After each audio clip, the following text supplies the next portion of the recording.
She was mocked for bringing bread and water to lunch, until a millionaire CEO walked into the kindergarten cafeteria and sat beside her. The kindergarten cafeteria buzzed with the everyday chaos of lunchtime, a constant mix of clattering trays, the metallic ring of forks against plates, and the high-pitched chatter of children competing to be heard. The air smelled faintly of tomato soup and baked bread, but in one corner of the room, away from the main clusters of tables, a little girl sat quietly by herself. 5-year-old Emma Harper had chosen the far end of a small table, her shoulders drawn in slightly, as though she were trying to take up less space. In front of her was a plastic container with a single piece of plain bread and a small bottle of water, the kind sold in bulk at the corner store. She peeled at the crust with her fingers, not because she didn't like it, but because the act gave her something to do that didn't require looking up.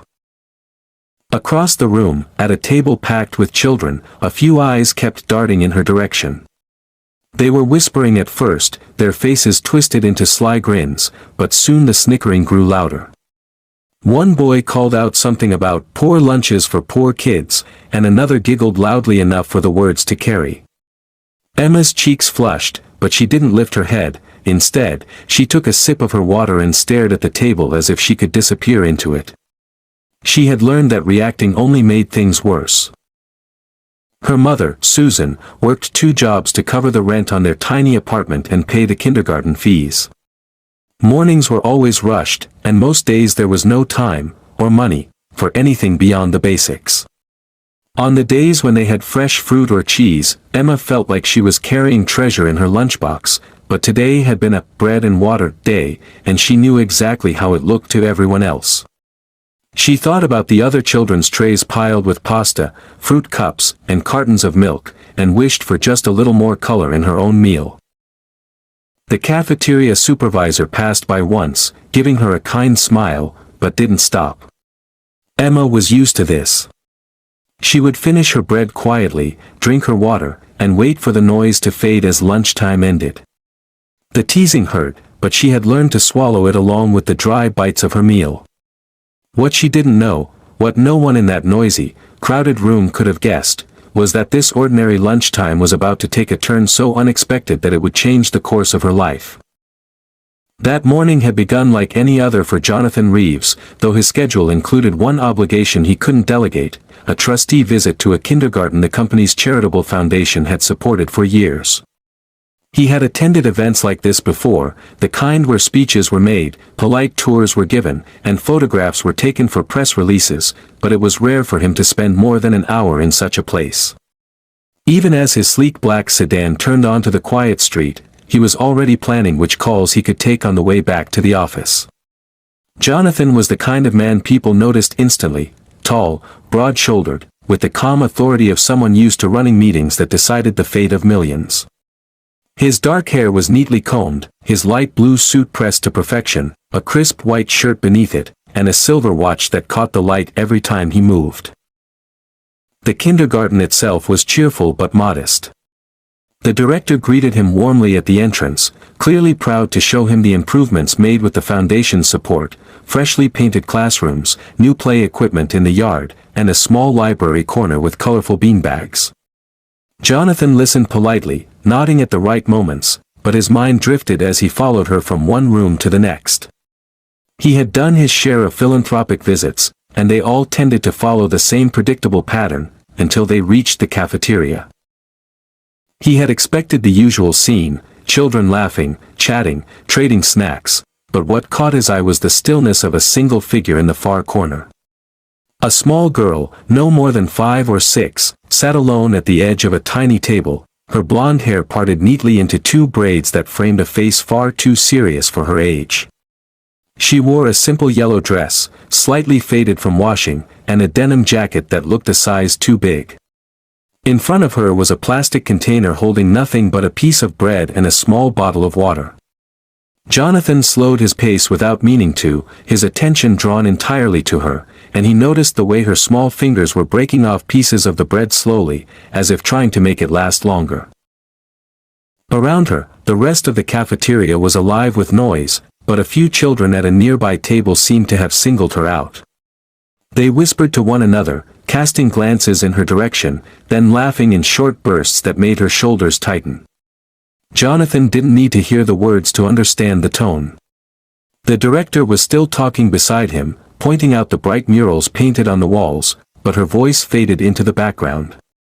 Something in the scene before him stirred a memory he hadn't thought about in years, the image of himself as a boy, sitting at a cafeteria table with a lunch that didn't match anyone else's, feeling the same kind of invisible weight pressing down. He realized he had stopped walking, and the director turned to him with a polite question he didn't hear. His focus was locked on the girl in the corner, and in that instant, the rest of the tour seemed irrelevant. Without excusing himself, he moved toward her, each step feeling oddly deliberate, as though he were crossing more than just the cafeteria floor.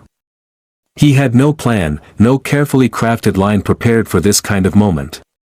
All he knew was that something in him refused to walk past and pretend he hadn't seen her. Whatever business had brought him here today, it no longer mattered nearly as much as the quiet, solitary figure with the bread and water. Jonathan reached the end of the cafeteria and paused for a moment, feeling the curious glances of teachers and children on him, though he barely registered them. His eyes remained fixed on the little girl in the yellow dress. She hadn't noticed him yet, her attention was on the small crumbs she was picking from her bread, her movements slow and deliberate, as if eating too quickly might make the moment end before she was ready. He could see the faint tension in her shoulders, the way she hunched slightly over the table as though bracing herself against the noise and stares that surrounded her. The room was full of laughter and conversation, but the air around her seemed still, almost separate from everything else. Without saying a word to the director, Jonathan crossed the last few steps to the serving line. The cafeteria worker blinked in surprise when he, dressed in a tailored suit, picked up a plastic tray like every other child in the room. He scanned the options quickly, choosing a balanced lunch, pasta, fruit, a carton of milk, not because he was hungry, but because it would let him sit at the same table without drawing attention to her meager meal. Tray in hand, he turned toward the far corner, aware that the room had grown quieter. It wasn't silence exactly, but the pitch of the chatter had changed, as though the children were trying to make sense of why a man like him was walking toward the girl they so often ignored or teased. When he reached the table, he set his tray down gently beside hers. She looked up in surprise, her large blue eyes widening slightly as if she couldn't quite believe he was standing there.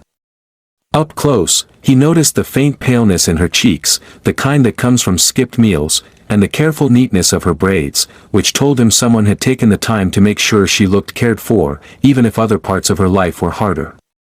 He crouched down so his gaze met hers directly, and his voice softened in a way it rarely did in boardrooms. "Hi. Mind if I sit here?"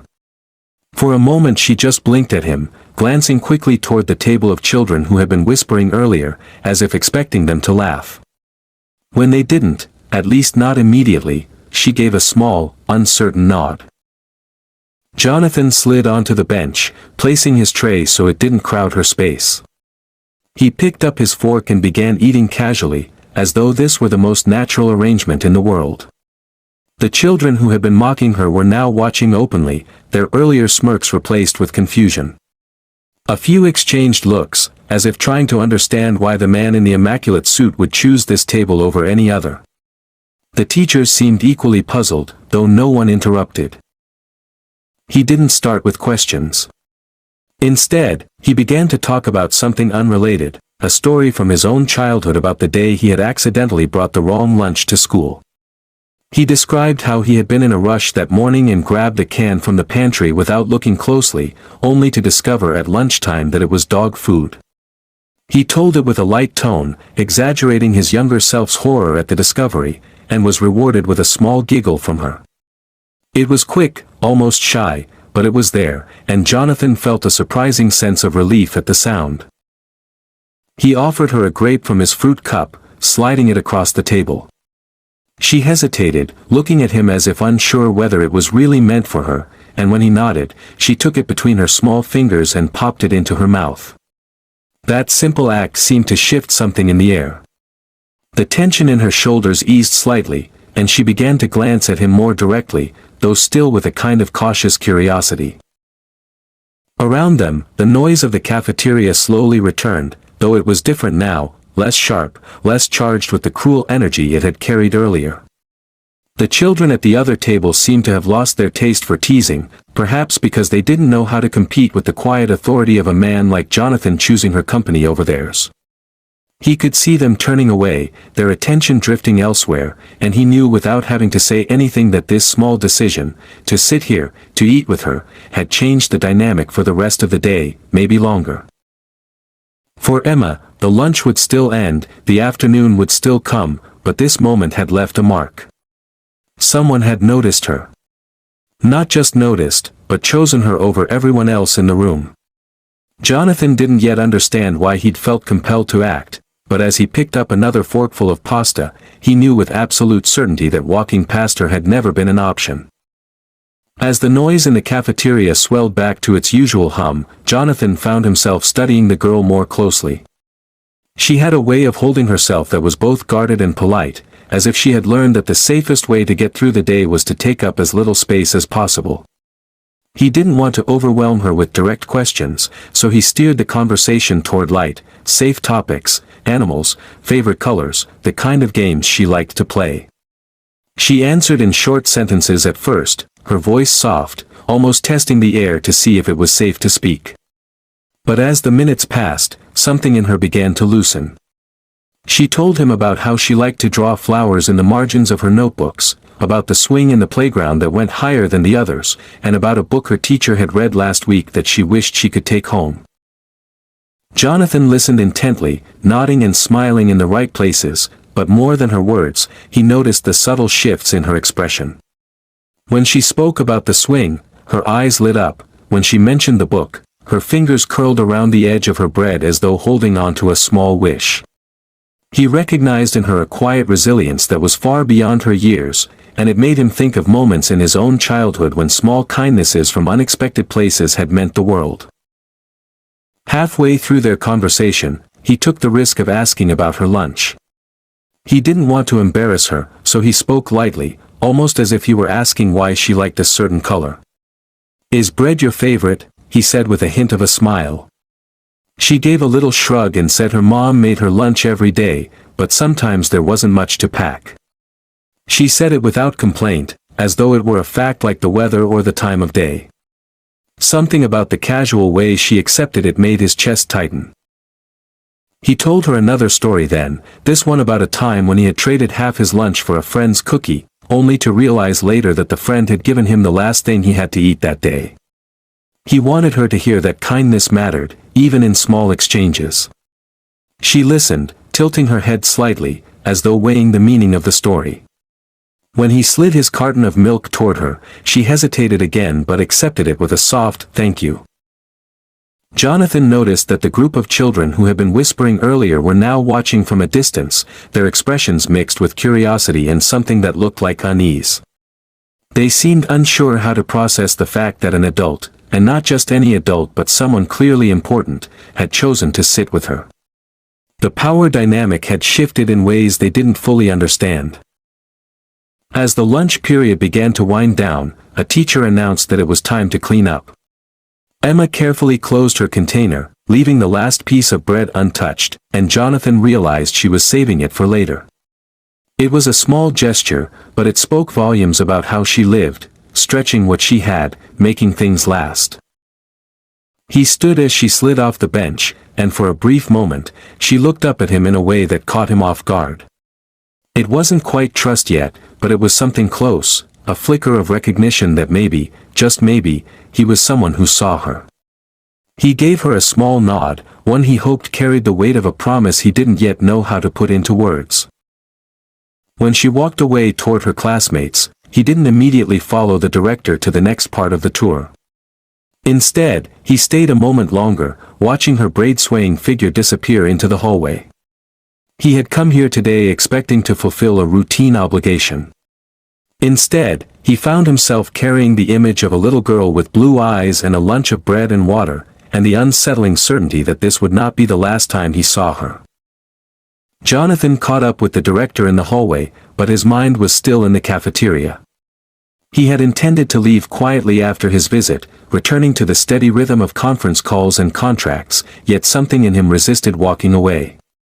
As they passed a